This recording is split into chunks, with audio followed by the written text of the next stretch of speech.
Tenemos por aquí a Andrés.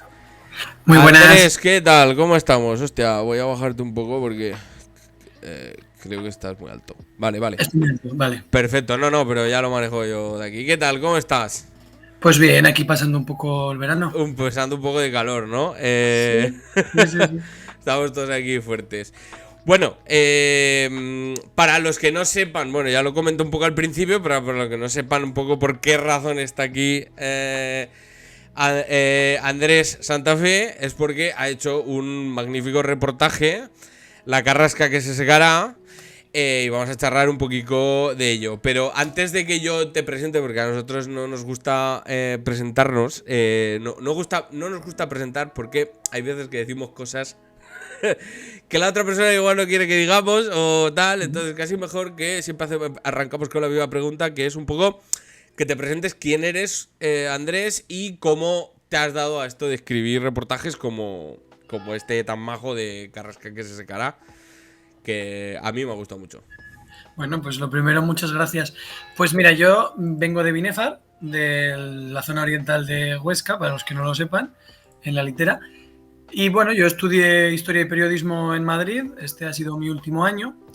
Desde un principio pues empecé con el tema de escribir reportajes y sobre todo desde el año pasado empecé como a tirarme más el mundo de los reportajes multimedia y pensé que una buena idea a la hora de hacer el TFG era hacer un TFG creativo, porque al final es lo que me gusta, y hacer un TFG creativo sobre mi tierra y sobre sus problemáticas y hacerlo, pues bueno, intentar hacer una cosa útil y que pudiera abrir un debate que no sé si lo conseguiré o no, porque al final el alcance que tengo pues es bastante limitado, pero bueno, esa era un poco la idea y eso es un poco lo que hago.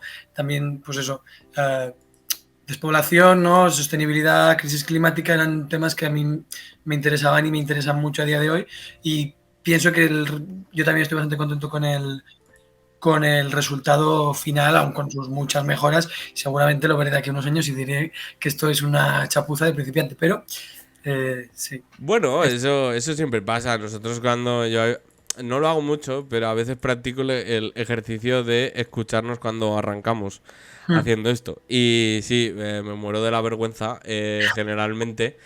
Pero tampoco hay que despreciarlo, ¿no? Porque bueno, los conocimientos No, que es parte. uno... Exacto, los conocimientos que uno va pillando después, pues claro, es que vienen después, no los tenías antes. Entonces, pues bueno, hay veces que hay que ser un poco complacientes, un poco compasivos, autocompasivos con eso. El título del reportaje ya nos dices cosas, un poco, Carrasca que se secará, bueno, viene del himno oficial del Sobrarbe, chequeado, está en la Sí, sí. comarca. Y el oficioso del resto de Aragón, eso lo aportamos nosotros. País perdido de la ronda de Voltaña. Un poco, ¿por qué escogiste esto, la ronda, esta canción? Yo creo que, bueno, lo de la canción está clara. Y en concreto esta estrofa. Bueno, me parece que al contrario que en muchas otras provincias, sobre todo en la serranía celtibérica, como podría ser Soria, Teruel, Guadalajara, como muchas zonas de lo que se ha venido a denominar la Laponia española, el caso de Huesca no es tan flagrante por una serie de cosas, por ejemplo, pues por un mayor equilibrio, ¿no? Hay una mayor cantidad de núcleos así como de segundo nivel, como podría ser Monzón, Barbastro, Binéfar, incluso Fraga, Jaca, que son pequeñas ciudades o pueblos grandes, como tú lo quieras llamar, que, bueno, que van manteniendo y que van maquillando esas cifras de población, que muchas veces es a lo que a uno atiende cuando habla de despoblación, que es eh, habitantes por kilómetro cuadrado y el crecimiento. Si nos fijamos en los últimos 5 años, es una cosa de la que sacaba pecho Lambán, era que la provincia de Huesca había estado creciendo. Pero cuando rascas un poco, te das cuenta a costa de qué partes están creciendo, qué otras partes no. Entonces, para mí, si continuamos de esta manera, si no hay un cambio, un intento de reconversión del modelo económico de la provincia y de sus principales actividades económicas, pues bueno, nos podemos ver en problemas y de ahí esa carrasca que se secará. Y luego ya en el plano más personal, pues la carrasca es un árbol que está ligado a mi familia, pues por motivos de que en el campo tenemos una muy mítica, que tiene más de 100 años y es como un punto un poco especial. Entonces, quería hacer también un poco ese guiño familiar. Ese símbolo, exacto. Ujú. Bueno, un poco continuando un poco con sobre todo ahora con la estructura del reportaje, también tiras un poco de clásico, ¿no? Polvo, nieve, y a ver, ya se me colaba, ¿no? Niebla, se te colaba Exacto. niebla. Polvo, nieve, viento y sol, y a lo que añades campo, como coda final, una cosa más moderna de los Audacity Ujú, en Tabant. De ujú, esos 5 hilos, un poco vas tirando para relatarnos, pues eso, la relación entre la despoblación, sostenibilidad y el modelo un poco de desarrollo del Alto Aragón y las consecuencias de las que no se hablan muchos, sobre todo que estamos muy acostumbrados en Teruel especialmente a que haya un discurso como muy vinculado con la falta, ¿no? La despoblación y la falta de servicios, ujú, infraestructuras y todo esto, pero muy poco con el modelo de desarrollo sobre el que se ha escogido, ¿no? ujú. Entonces, ¿tú crees que se habla muy poco de esto en la opinión pública o se le da este aspecto porque incomoda a los medios, a la política o porque también hay una cierta mayoría de alto aragoneses y aragoneses en general que confían todavía en este modelo? Bueno, yo creo que aquí hay un poco mezcla de las dos cosas. Para, un inciso, ¿eh? Si alguien lo quiere mirar, el reportaje Sí, puede entrar lo en mis estamos. perfiles. Exacto, lo En- estamos, lo estamos enchufando en la tele, en el Twitter e Instagram de Andrés, lo tenéis, y si no, pues mira, la web, ahora la puedo dejar en el chat, y que la gente se lo vaya mirando, pero es muy, muy sencilla, porque es, Ujú. o sea, santafeandres.es/reportaje guión garrasca guión que se guión secará, o sea, todo guiones, pero bueno, de todas maneras ahora lo paso por el chat para que nuestra peña lo tenga y ya está. Sigue, perdón que te... Sí, con lo que estabas diciendo, hombre, es evidente que incomoda a los medios. Al final, am, tenemos, por un lado, la construcción de pantanos en un principio, de lo que hablamos, hay más de despoblados.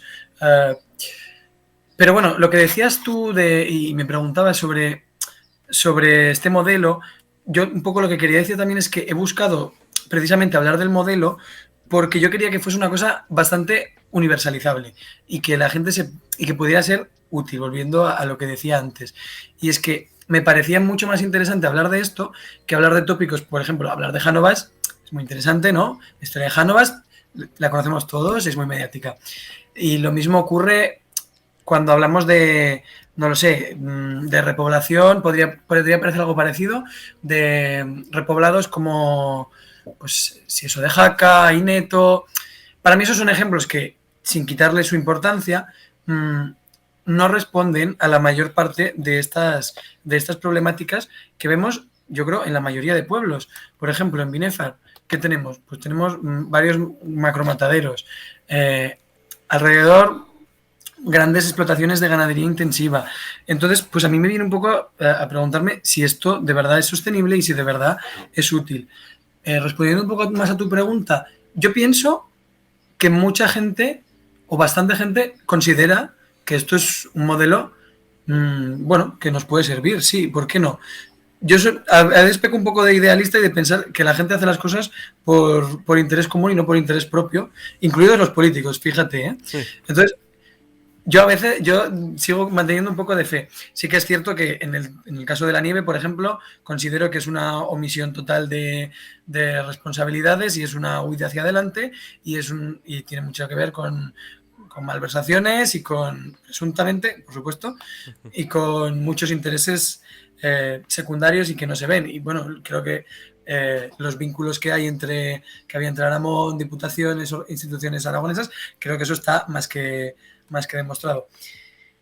Luego, en otros aspectos, por ejemplo, de la ganadería intensiva, pues mira, yo sí que creo que la gente que lo practica, pues bueno, tiene la idea un poco de decir, veo que mi explotación familiar de toda la vida no ha llegado no me está dando para cubrir mi vida, entonces pues tengo que ir ampliándolo y se ve un poco arrastrado por esta corriente de hacer todo a lo macro que parece que tenemos en Aragón, ¿no? Sí, sí. Macro granjas, macro proyectos de renovables, macro estaciones de esquí. Entonces, este es un poco, yo creo que hay un poco de las dos cosas. Hmm. Pero sí que ha habido yo creo que sí creo que ha habido una cierta... deja de haber presencia de discursos y relatos críticos como el tuyo. Digo, en general, porque sí que en los años 70, bueno, pues ahí hay portadas míticas de Andalán, o pues en el sur había esto que se llamaba el Bajo Aragón Expoliado, la obra esta, que tenía una coordinadora y tal. Eso... es cierto que ahora pues que está todo el movimiento de lucha contra los pantanos, el tema de las renovables, etcétera, y hay un tejido y hay una memoria de eso, pero diría que en cierta medida se ha perdido, no sé si por interés, bueno, aquí se cruzan muchos intereses, pero sí ¿no? De como que aquí el debate se ha dejado cerrado.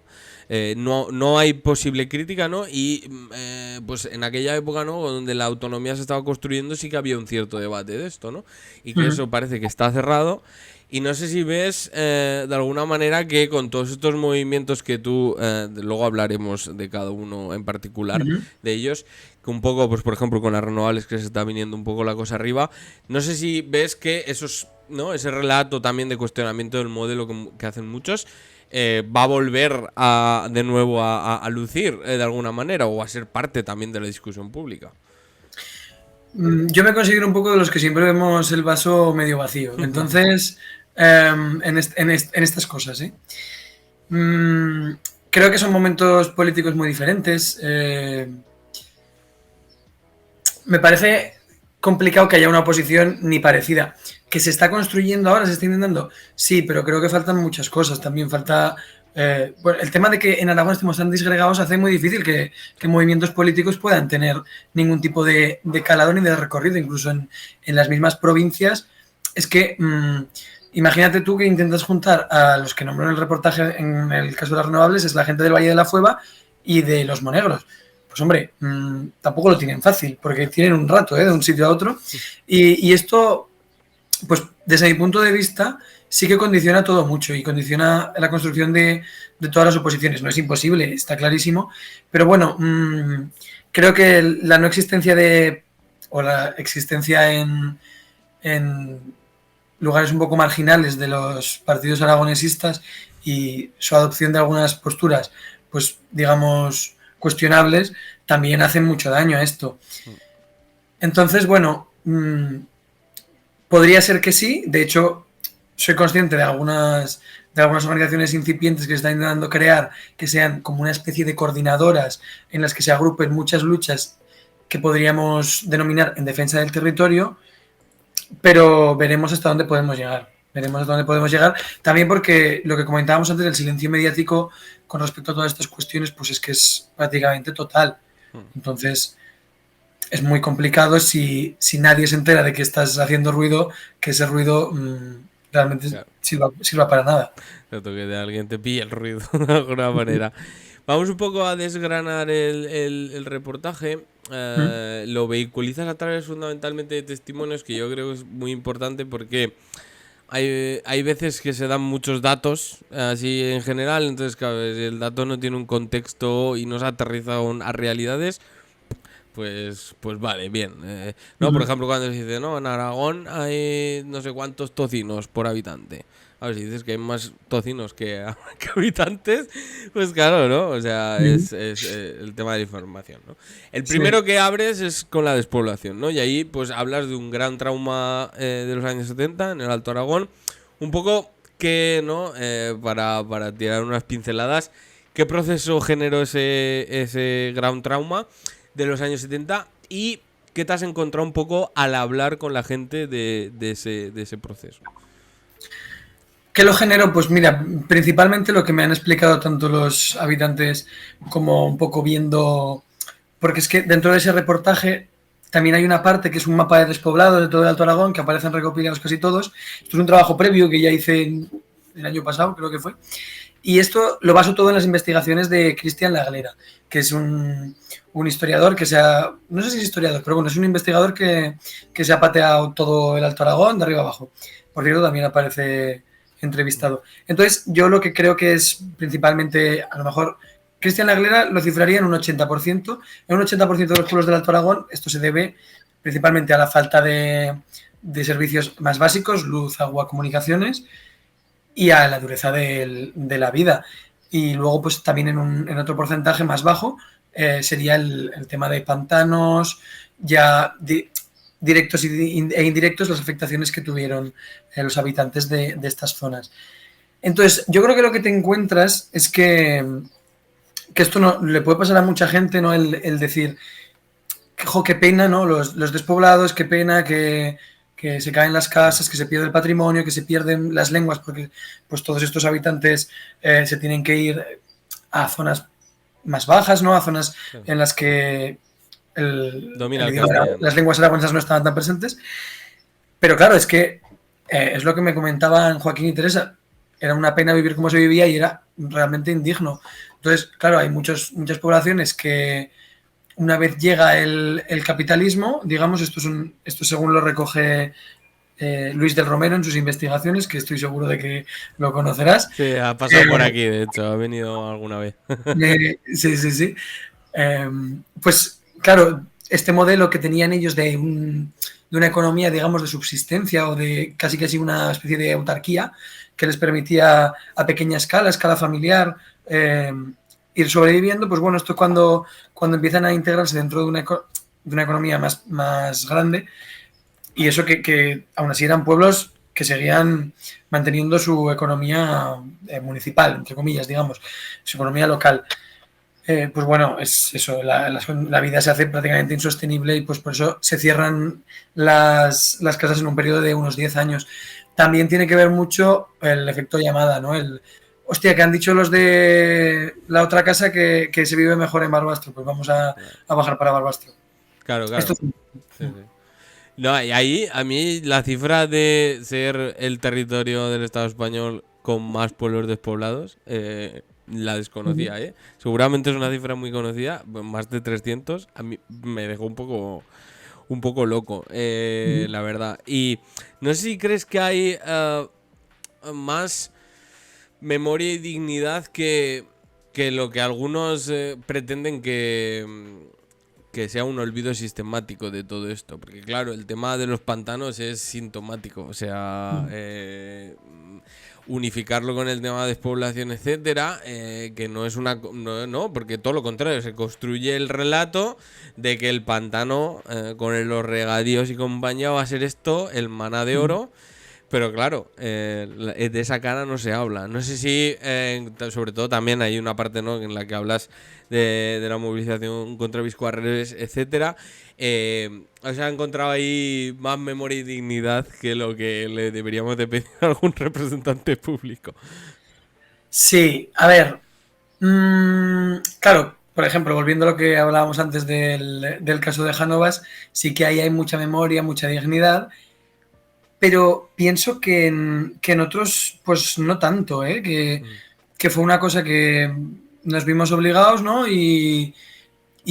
Perdón, ¿te referías únicamente al tema de los pantanos? Sí, y en general del abandono rural, ¿no? Porque en realidad ahora, como se es muy moderno hablando de despoblación, pero esto es un proceso muy largo, la falta, ¿no? Ya lo comentabas antes, la falta de servicios, la falta de unas condiciones de vida, pues claro, evidentemente no, ahora no van a ser así, pero también hay falta y ausencias y a veces bastante limitantes, ¿no?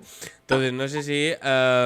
pues un poco, hay gente, ¿no? Se podría construir un relato, digámosle, estructural de la despoblación que un poco comentabas antes como resultado de la integración al sistema capitalista, etcétera. Pero, claro, no sé si esa memoria no se mantiene, se debería de mantener de alguna manera. Se debería mantener, pero fíjate que yo pienso que igual hasta la tienen más habitantes o personas que ya vivieron en su día en ese territorio durante poco tiempo, que muchos que tuvieron que sufrir, yo creo que esta falta de servicios, se fueron sin mirar atrás, realmente se fueron y no volvieron. Entonces, claro, eso también es parte de ese gran trauma.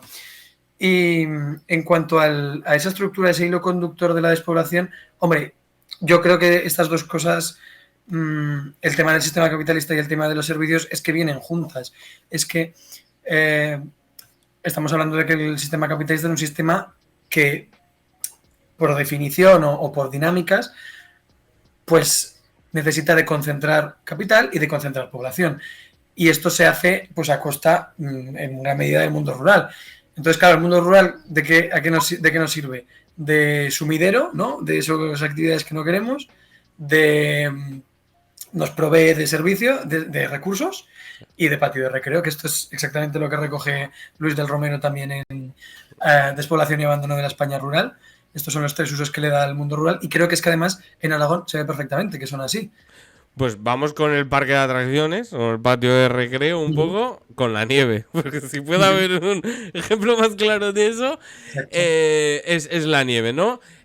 Bueno, no estamos invitados a una crisis climática y ni siquiera nos damos el lote, digámosle, o el gusto de tener un debate mínimamente honesto sobre esto. Entonces, aquí se juega el espectáculo de los Juegos Olímpicos, de las uniones de estaciones de esquí. Bueno, esta semana luego lo comentaremos, pero ya han avanzado cosas. Telesillas, competir con los Alpes. Eso, pero fuera de eso hay un espectáculo y una realidad social de la que no se habla tanto, incluso por parte de las fuerzas, digámosle, políticas transformadoras, etcétera. O sea, porque se habla mucho del problema de la vivienda en ciudades grandes, pero no se habla del problema de la vivienda, no porque sea despoblado o tenga más o menos poblaciones, sino o la turistificación de Barcelona y de Madrid te la sabes de memoria, pero la del Pirineo no, ¿no? Entonces, un poco me gustaría que comentaras un poco eso, ese efecto que tú has sobre el que escribes y que que has visto en esto que has llamado la hibridización o, bueno, turistificación, exacto, con respecto a la industria de la nieve, porque es una cosa de la que... El término de la ibización de los Pirineos no es mío, ¿eh? Es de un reportaje del País y de hecho creo que pongo como se le ha llamado. Bueno, pues a mí es un reportaje que me gustó mucho, hablaba creo que era de la zona de Viella, pero también daba alguna pincelada de Formigal, que era, pues bueno, esto que les pasa a los camareros en Ibiza que no tienen piso y tienen que dormir en balcones o en furgonetas o en campings, pues que en el Pirineo también está empezando a pasar con las furgos. Y hay mucha gente que duerme en la furgo. Y en este reportaje, el de nieve, creo que está muy bien porque como que ilustra una problemática con 2 personas que justamente son exactamente el ejemplo opuesto. Una es Idarbe, que es una chica que es de Villanueva, que es un lugar afectado por esta turistificación, y que se ha tenido que ir a Huesca a buscar el empleo. Y el otro es Juan, que es el ejemplo contrario, que es una persona de Huesca que se va en temporada a trabajar para el esquí. Entonces, claro, los dos se ven afectados por lo mismo. Una, porque no puede vivir en su pueblo porque los alquileres están a precios disparadísimos, y el otro porque llega ahí y a lo mejor pues tiene que dedicar una parte muy importante de su sueldo a una habitación pequeña y tiene que vivir así pagando más que lo que pagaríamos en Madrid o en Barcelona. Claro, y de esto nadie habla, así que quiero recordar que en el Valle de Benasque se creó una plataforma de afectados por la hipoteca hace un tiempo, pero claro, es que volvemos a lo mismo, ¿no? El hecho de que haya tan poca gente pues hace muy difícil que se cree una oposición a todo esto. Y esto pues yo creo que a los habitantes del territorio los deja muy vendidos, y me consta que, hablando de las movilizaciones contra Canal Roya, una de las cosas que reclamaban precisamente las gentes de los valles eran que se les diera más voz al apartado social y económico y no tanto al ecológico. Claro, este problema da la sensación, o podría parecer, que si Canal Roya hubiese tenido una postal menos atractiva, a lo mejor hubiera habido menos oposición, ¿no? Claro. Y claro, no solo la pérdida ambiental, muy importante, lo sabemos todos, negacionismo climático, pero bueno, es que también hay gente viviendo en esos valles y que quiere, a lo mejor querría que esos fondos se invirtieran de otra manera. Claro, claro. Ahí sobre todo la voz de los jóvenes, ahí en ese sentido, ¿no? Porque se habla mucho de, no, por ejemplo, con el campo siempre se pone el relevo generacional, sí, todas estas cosas, ¿no? Pero luego en realidad al joven que se queda, en el caso, las salidas que les das, digámosle, es la precarización absoluta, sobre todo en esos territorios que también pasa, por ejemplo, no son de esa magnitud, pero en Teruel con el tema hay gente, por ejemplo, que trabaja durante las jóvenes para pagarse las matrículas y cosas de esas durante el invierno. en las pistas y estás condenando, ¿no? A la vez en tema de alquileres. Entonces es como, no sé cómo ves un poco, políticas de juventud suelen tender a cero, pero que tampoco se habla mucho de esto en esa lógica. Y quieres teóricamente con esas políticas repoblar. Claro. Claro, entonces es una contradicción absoluta en esos términos. Totalmente, totalmente. Yo creo que lo que es que políticas para jóvenes es lo que dices tú. Ahora mismo, quitando el Erasmus rural, Eso. que el Erasmus rural, para si alguien lo está viendo y no lo sabes, unas prácticas que plantea la universidad en entornos rurales y te da para ello 1.000 euros de ayuda, pues bueno, es una iniciativa que está bien porque pues te ayuda a conocer el medio, por lo menos a tener una primera toma de contacto. Pero no sé, me parece que a mí que faltan muchas cosas aparte de eso, ¿no? Ujú. Para eso me voy a adelantar un poco, pero creo que si alguien lo está haciendo muy bien es en el pueblo de Artieda. Mm. En Artieda sí que se está consiguiendo esto, claro que es un modelo completamente distinto y buscando un desarrollo completamente diferente y alejándose, yo creo, lo más posible de lo que es el sistema capitalista y buscando alternativas y buscando cosas muy ambiciosas. También es cierto, te diré que no sé cómo de universalizable es eso, ¿eh? Pero... Lo han intentado con un modelo tal, pero sí, es cierto que esto lo hemos discutido con ellos también, que tienen una base, digámosle, ¿no? La memoria está de la movilización, De Yesa. exacto, que hostia, eso pesa mucho y en otros sitios no hay. Y yo creo que ahí eso sí que Claro. diseñaron una guía y tal, y vinieron a contarnos la guía y tal, y muy interesante. Pero claro, luego ponte, tienes un sustrato social más allá que no está tan organizado. De hecho, bueno, nos saludan desde el chat, ¿eh? Te saludan. Ese, mi pato, el periodista, grande Andrés Fierica, ¿cómo sabes? Tajik28. Tiene fans a tope, ¿eh? Tengo, sí, están mis amigos aquí activos, me parece. Vamos un poco pues a continuar con la otra pata, que es un tema favorito de la casa Monotel, que son las renovables. Y, hombre, Es... con razón, es vuestro tema favorito. Exacto. Hablas de los casos ya, lo has adelantado, de la FUEVA y los bonegros, de la opacidad institucional y mediática. No sé cómo has visto esas experiencias, tú que las has conocido más de cerca, porque nosotros, bueno, al igual la del sur la conocemos, un poco cómo se organizan y cómo lo están viviendo también ellos. Pues mira, creo que son dos modelos completamente distintos también, aun con la misma problemática, ¿eh? Ujú. En los monegros va a haber una implantación masiva y en la movilización y la opacidad institucional también hace mucho, ¿no? Pero es mínima. Yo contacté con estos vecinos que formaron la plataforma por la sostenibilidad de los monegros, pero por llamarle de alguna manera, porque al final es una organización muy incipiente porque es que no, bueno, no han encontrado, yo creo, las fórmulas o la posibilidad de hacerse oír.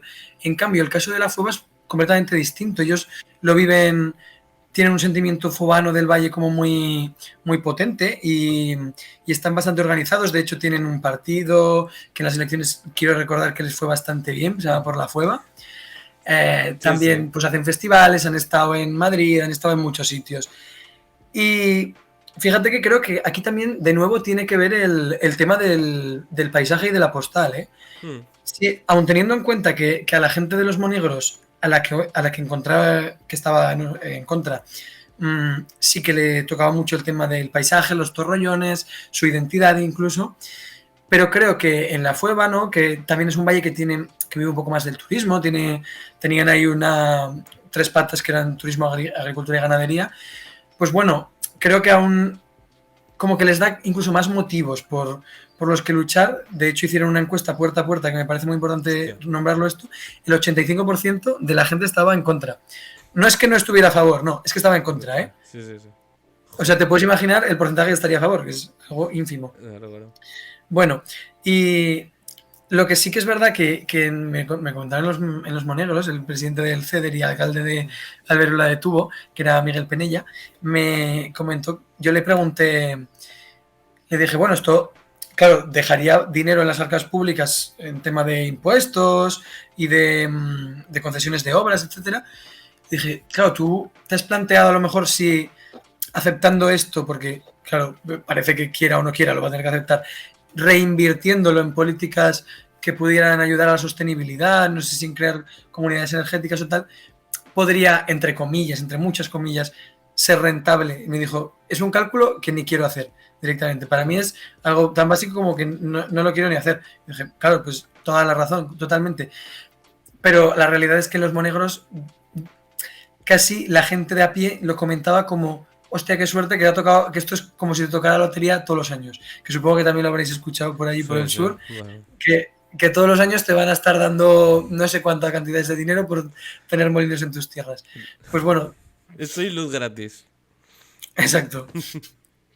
Entonces ahí ya cae todo. Sí, yo creo que esta es una hipótesis muy personal. Yo siempre he criticado mucho que el discurso sobre todo la plataforma de los paisajes de Teruel está muy enfocada en el paisaje, ¿no? Y que creo que la pata, ¿no? Más de modelo, etcétera, aún falta por explorar, ¿eh? Y de hecho creo que le están dando caña a eso. Pero yo sí que el paisaje juega un rol fundamental porque en sitios totalmente deprimidos, en los cuales el Estado está prácticamente desaparecido, que le faltan médicos, que la escuela está ahí en un... ¿sabes? Etcétera. Claro, yo creo que no contaban con que vas a robarle a la gente lo único que le queda, que es la memoria y el paisaje asociado a eso, ¿no? Entonces, claro, Sí. no sé cómo lo has visto por ahí, si son, ¿no? Como hablar de como dos casos muy diferenciales entre los dos. Claro, ese peso del paisaje y de la memoria asociada. Claro, es que en la Fueva, fíjate que mmm, también está el tema del paisaje, obviamente, ¿eh? Pero es que es más de modelo, ¿eh? También te digo. No es. Igual se me malentiende con lo que he dicho antes. Me refiero a que en la Fueva, al haber este paisaje y esta postal, hay un turismo asociado y hay un modelo que vive también de eso. Entonces, creo que el tema de la Fueva es más de modelo y en el tema de los monegros es más de identidad y por eso no está funcionando del todo bien, porque ese paisaje de los monegros, pues habrá gente a la que le parezca muy interesante por nivel geológico, nivel de aves con la laguna Serena, pero habrá otra gente que le dé muy igual, pero aún así es que, claro, tampoco se entiende, porque es lo que decía Miguel Penella, que es que ahí lo que han luchado toda la vida es por el regadío, porque Claro. llegar al regadío, que sin entrar en el problema de modelo que también es el regadío en los monegros. Pero claro, de lo que viven es del regadío. Entonces, si les plantan los molinos, pues difícilmente, bueno, van a tener muchas más dificultades. Claro, es que es eso. En el caso de los monegros, yo creo que el Estado no está tan desaparecido, ¿eh? Porque, Claro. de hecho, volvía a hablar en campaña el PP de revivir Viscarrués por no sé ya qué edición vamos, Quinta vez. No sé, he puesto quinta, pero. pero podría ser cualquiera. Sí, Bueno, sí. pues hablaba de revivir Viscarrués y yo creo que pues, gran parte de esto iría para regar monegros, vaya, o zonas parecidas. Es, claro, y el tema de la oposición a las renovables, hacerlo únicamente por los paisajes, a mí también se me queda corto, es evidente. Pero también entiendo que hablar de modelo es complicado. Y hablar de modelo tienes que meterte en un fregado que, si bien a todo el mundo le va a parecer muy mal, volviendo a Canal Roya, que se planteen un telecabinas ahí, no todo el mundo tiene por qué parecerle mal que haya esquí.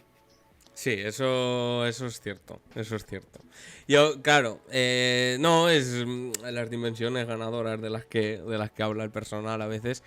Yo entiendo la apuesta por el paisaje y creo que el paisaje es una cosa bastante importante, que no es para pasar de ella, pero bueno, Por supuesto.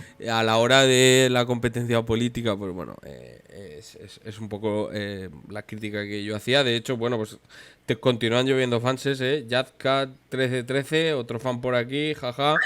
Reload 23 dice, Monegros no es solo un festival, hashtag Monegros no es solo un festival.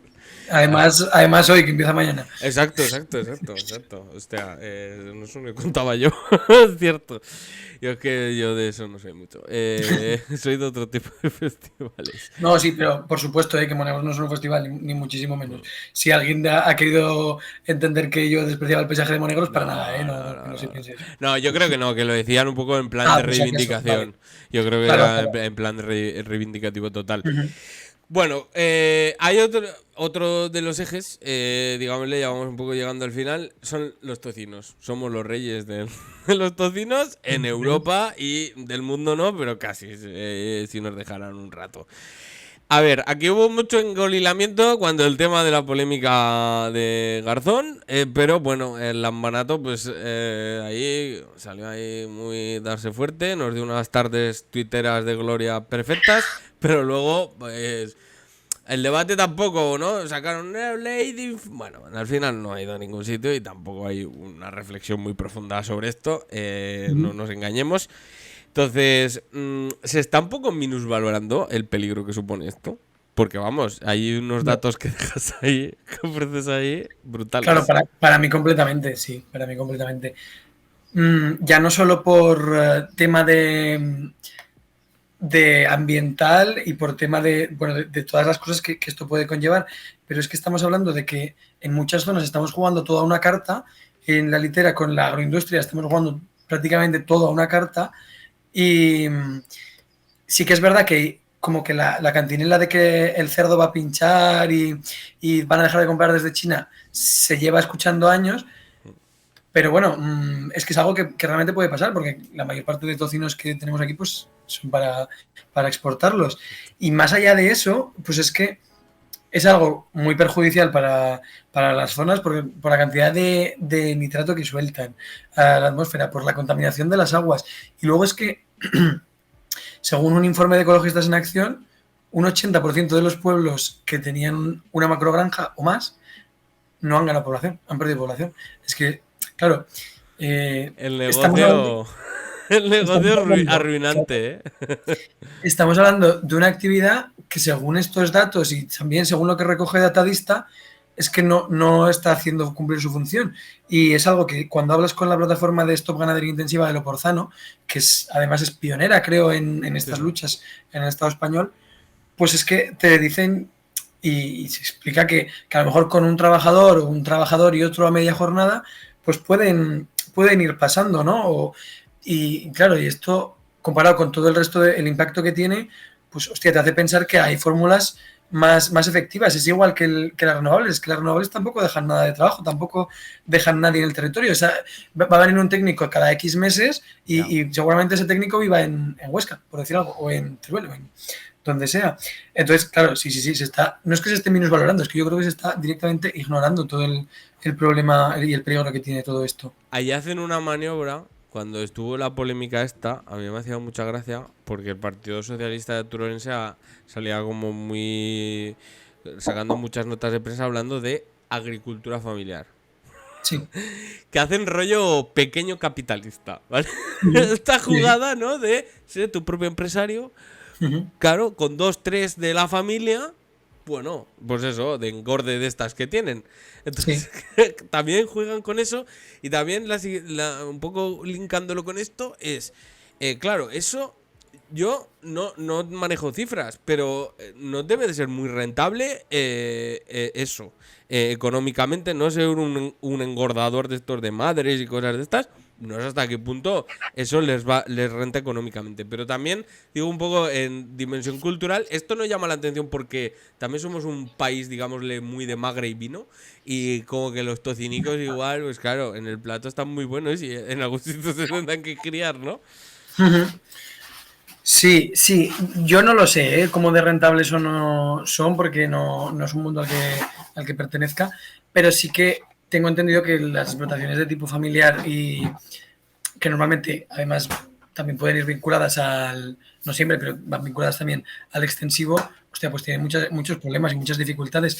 Y en las que son de intensivo, pues tienen muchas dificultades, sobre todo por un tema de economías de escala, porque es que tú no puedes competir al mismo nivel que un gran inversor que venga y te plantee una granja con todo automatizado y tú que tienes tu explotación de toda la vida, a ver cómo igualas eso a nivel de costes, a nivel de horas, es que no tiene nada que ver. Entonces, Es que les están vendiendo esa fantasía y a mí me parece como, hostia, ¿sabes? En fin, bueno. sí, sí, sí, sí, sí, es que es totalmente así. Yo imagino que, claro, que algo tienes que contar tú, ¿no? Pero es difícilmente defendible, yo creo, esto, Claro, teniendo estos datos en la mano. exacto, ¿no? Porque, o sea, con lo de las renovables te la pueden colar porque es un sector muy específico, ¿no? Porque ahora ya no Ujú, hablan de empleo. Ahora ya solo hablan de luz gratis, de, bueno, de salvemos el medio ambiente y todas estas cosas. Ya les ujú, ves muy poco hablar de empleo. Pero al principio sí, al principio iba a claro, ser un maná, claro. Entonces, claro, como la peña decía, hostia, esto, ¿y será verdad o no? Ahora ya, más o menos, la gente se pispa, tiene un cierto conocimiento y dicen, claro. hostia, pues el empleo no lo voy a decir, ¿no? Pero aquí, que salgan agricultores, ¿no? Que lo que comentabas tú de la escala, que esto lo conocerán de la hostia, o eso espero, digo yo. Hostia, que les estén colando o que se estén ofreciendo a esto, a mí me estalla un poco la cabeza. Bueno, también un poco pasa con los regantes, ¿no? Que claro, ¿no? El pequeño propietario pues se une con ellos, pero en realidad el beneficio es para los grandes, ¿no? Entonces, Ujú, bueno, no sé, pero es una contradicción. Hablabas de sí. lo Porzano, un poco que en contrastes nosotros queremos hablar con ellos, aún no hemos hablado, así que daos en primicia un poco cómo viste ese movimiento, porque como has comentado ha sido muy pionero, Sí. y no sé, cómo se organizan un poco y cómo han ido evolucionando. Hombre, yo lo vi sobre todo un movimiento muy organizado y tenían, ellos mismos lo comentaban, que pues tenían gente especializada en ciencias ambientales, gente en biología, en derecho, que les iban como, pues bueno, pues guiando un poco y que no eran ninguna tontería esto y no, no es casualidad que hayan tenido el recorrido que hayan tenido y que hayan impulsado incluso una coordinadora a nivel estatal. Y lo vi, bueno, pues como todos estos proyectos, claro, pues se llevan a la vía judicial. Pues de momento, la verdad es que no habían salido vencedores de esa vía judicial, pero habían conseguido paralizar de momento la construcción de esas macrogranjas. Además era muy curioso porque Loporzano, para el que no lo sepa, es un poco la puerta de la Sierra de Guara, cerca de Huesca, eso sí, y tiene muchas pedanías, a lo mejor tiene 15 o 20 pueblos dentro de Loporzano. Y en esta en concreto, pues nos llevaron dos personas autóctonas a enseñarnos dónde iban a estar las macrogranjas puestas y no fueron capaces de encontrarlas. O sea, no había camino, o sea, los caminos eran sendas, muy sendas, son accesibles en 4x4 y tú dices, ¿cuánto que hay que meter aquí también para todo esto? Es que, y, y quiero decir, de entrada al pueblo, la carretera no es la mejor, no es la peor tampoco, pero, hostia, por ahí tienen que pasar camiones, por ahí tiene que... Era todo un despropósito que no lo sé, yo... A mí me dejaba flipado. Bueno, en Teruel están arreglando ahora carreteras con los vecinos en Castellot y tal. No pueden ¿Mm? pasar porque van a venir con los aerogeneradores. Han estado décadas abandonadas y ahora pues asfaltan. Esas... Claro, es que esto es muy bestia, claro. Además, es lo que pensaba yo, digo, es que tendrá valor de que realmente se arregle para esto en vez de y se habilite para esto. Sí, sí. Pues no tienen el mínimo pudor de hacerlo, ¿eh? Y encima en No, no, rueda de no, prensa sí. diciéndolo que sí, que es por eso y que no pasa nada. O sea que... Y que para adelante. Exacto. Vamos un poco ya con la parte final. Una cosa que me ha gustado mucho y que me hubiese gustado que hubieses desarrollado más, porque soy un poco friki de los escenarios futuros y todo esto, ¿no? De la ciencia ficción a veces un poco, no demasiado, pero me gusta esto, como repensar el futuro. Tienes ahí un diagrama bastante guapo de un Sí, poco de imaginar lo que sucedería. Lo vamos a mostrar un sí. poco en pantalla, ¿no? Con la tendencia actual. Ajá. Y bueno, no sé si crees que somos un poco conscientes de los puntos de bifurcación en los que andamos metidos, eso por un lado, y si crees que basta un poco con hablar de las consecuencias de este modelo Y si no echas de menos algún relato, digámosle, que despierte un poco al personal ¿no? en modelos alternativos Ujú. o escenarios alternativos. Sí, hombre, completamente, pero es que esto ya aparte de que para mí el decrecimiento es una cosa que va a haber que afrontar o que tendríamos que estar afrontando sí o sí.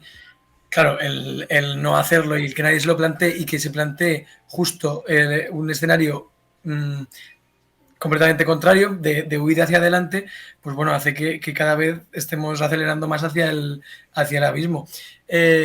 Hace falta un relato así, hace falta completamente un relato así, pero para esto yo creo que el primer paso es tratar de visibilizarlo esto y sacarlo un poco al debate público. Lo que nos alertan muchas personas de CSIC, de muchos organismos científicos, es que vamos muy tarde. Y ya veremos si esto se puede frenar del todo o nos acabamos cayendo al precipicio, ¿no? No lo sé. Yo creo que incluso en la línea del tiempo, que para mí también es mi parte favorita del reportaje, si te soy sincero. Mira, a ver. Está muy Además, guapo, ¿eh? yo que sé, me hizo mucha gracia crearlo con inteligencia artificial. Las Porque, imágenes, ¿no? sí, Vale, sí, sí. me pareció un detalle también curioso. Eh, Perdón, acabo de perder el hilo por completo. No sé estaba, con qué había empezado. No, del planteamiento un poco del decrecimiento, ¿no? De que nos están alertando de que ya llegamos Sí, tarde y vale. tal. Claro, eso. Me quise cubrir un poco las espaldas y decir, no voy a poner que esto es en 2030, voy a poner para 2040. Pero creo, y siendo, como te decía un poco antes, de los que normalmente ve el vaso medio vacío, yo creo que es perfectamente plausible que todas estas cosas vayan pasando, porque es que mm, el planeta no perdona y nosotros de a poco lo estamos escuchando mucho y es que es eso. Pues es un problema gordo. Pues ya para ir cerrando ya la última pregunta, un clásico. Ha charrado un poco con dos cátedras, digámosle. Sí. Aunque aquí a veces criticamos esto de la despoblación catedrática, a veces también. Pero bueno, en cualquier caso, dos expertos que vamos. Luis Antonio Sáez y Luis del Romero, que, bueno, del Romero, vamos, canon, aquí en Casa Moroter. Y solemos hacer una pregunta final, que que solemos plantear un poco como una dicotomía un poco tramposa, también te voy a decir, entre el mundo rural, digámosle, como un espacio de arraigo, identidad, tejedor de comunidades, de cuidados y una cierta autosuficiencia colectiva, en tanto que el Estado no llega tanto, en cierta medida. Frente a digámosle, un mundo urbano que pilota sobre los jinetes del apocalipsis de, pues, migración, desarraigo, individualismo, la soledad, la inseguridad, el desorden neoliberal de la vida. Bueno, ahora necroliberal, que dicen ahora que sí hay que llamarlo a esto. En ese sentido, un poco, ¿cómo te imaginas, pensando un poco en positivo, al Alto Aragón optando por esta vía? Ya que comentabas un poco el ejemplo de Artieda, que yo creo que también está en esa clave, ¿ves esa utopía rural real para el Alto Aragón y el resto de Aragón? Pues a ver. No, la verdad es que no. No, no lo ves. Eres negativo. No, no, pero aquí o sea, cada uno como lo vea, que no. Yo no lo veo. A mí me parece complicado que pase todo esto y me gustaría pensar que es posible, pero es que, claro, es lo que decía el mismo Luis Antonio Sáez, que es que para esto hace falta un cambio de mentalidad principalmente. O sea, el problema de las poblaciones de servicios, pero también es de mentalidad. Es que si la gente no quiere vivir en un pueblo y prefiere las ventajas o las cosas las posibilidades que le puede ofrecer la ciudad frente a las que le puede ofrecer el mundo rural, pues es que hay poco que hacer y al final las dinámicas un poco sociales nos empujan un poco a eso, a buscar pues un ocio basado en el consumo, muchos estímulos que en un pueblo son más difíciles de encontrar muchas veces. Entonces, el tema de los cuidados, de una encaminarse hacia la autogestión, hostia, pues claro, sería genial, sería increíble, pero yo creo que evidentemente los políticos no van a estar por la labor y yo pienso que la gran parte de la sociedad tampoco. Entonces no lo veo muy claro, no sé qué te parece a ti. No, yo lo veo difícil, ¿no? Pero Sí. ahora que hay mucho debate entre el colapsismo, ¿no? Ujú. Todas estas debates, sobre todo en el tema de ecologistas. Sí que creo que hay una dimensión tremenda, o sea, hablabas de crecimiento, de que, vale, no veremos la caída del Estado de un día para otro, pero va a Ujú. tener cada vez más dificultades de cubrir esas necesidades también a nivel de mercado, a nivel de muchos niveles, ¿no? Y ahí Sí. lo que sí que veo que es que en cierta medida el ecologismo sí tiene que ser la fuerza política que marque, ¿no? Porque es la predestinada a ello. Sí. Junto con el feminismo también, creo que se debe de obligar a construir algún cierto de vida mejor, un relato de vida mejor, porque Exacto. claro, si tú solo construyes el relato de esto va a ir a peor y cada vez peor y encima un día todo irá a tomar por culo, Ujú. la gente va a decir, ¿no? El narcisismo este de los Ayuso y compañía, ¿no? De, pues a mí que me dejen gastar el coche hasta el último día, ¿no? Claro. Sí. Entonces, claro, pues si ya nos podemos salvar, pues qué sentido tiene esto, ¿no? Entonces, Sí. yo lo veo un poco ahí que es complicado, pero que también hay que construir como un cierto horizonte. Esto va a quedar muy Pablo Coelho, que nosotros decimos que Eduardo Galeano es el Pablo Coelho de la izquierda. No, esto de la utopía Y al está caminar. muy bien dicho, sí, sí, sí. La utopía al caminar y tal. Pues yo creo que un Sí. poco debe de operar en ese sentido. Es decir, el tiro es muy largo y ahora no hay condiciones para hacerlo, pero yo qué sé. Desde luego, o sea, tienes toda la razón. Además, es que si algún día llegamos a un escenario parecido a lo que sería el colapso o a un escenario en el que digamos que el Estado tiene problemas como para llegar a todos lados porque se medio hunde, claro, lo que necesitamos principalmente son estructuras sociales y populares fuertes que puedan parar un poco ese golpe, digamos.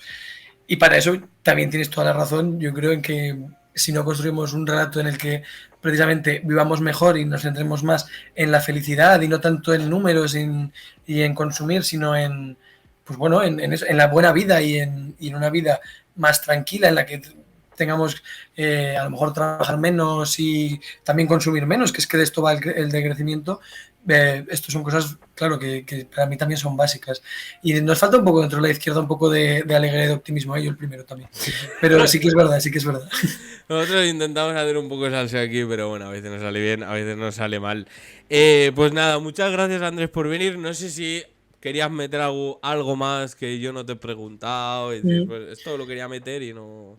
No, yo creo que en principio lo he podido comentar todo, ha estado muy bien. Muchas gracias también, David. Desde aquí animar a los monotes que seguramente no sean muy de leer, pero que esto se lee bien, es muy entretenido, tiene muchos elementos de Sí, interacción, tiene eso. también entrevistas, reportajes en formato entrevista, etcétera, de audio, o sea que lo tiene todo, así que no seáis mecos y este verano, si no leéis libros, leer este reportaje porque merece la pena. Pues Pues sí, nada, muy bien Andrés, nada, que tengas buen verano, nosotros ya plegamos con esto, ya este es bien que el hacéis. último día, si hay investidura en Aragón pues volveremos, así Muy que bien. feliz verano, pásalo bien y no sé, subiremos por ahí para el norte algún día y a ver si nos A vemos. ver si es verdad. Muy bien, bueno Andrés, Que chao, vaya muy éxito bien. continuo, venga, Hasta luego. adiós.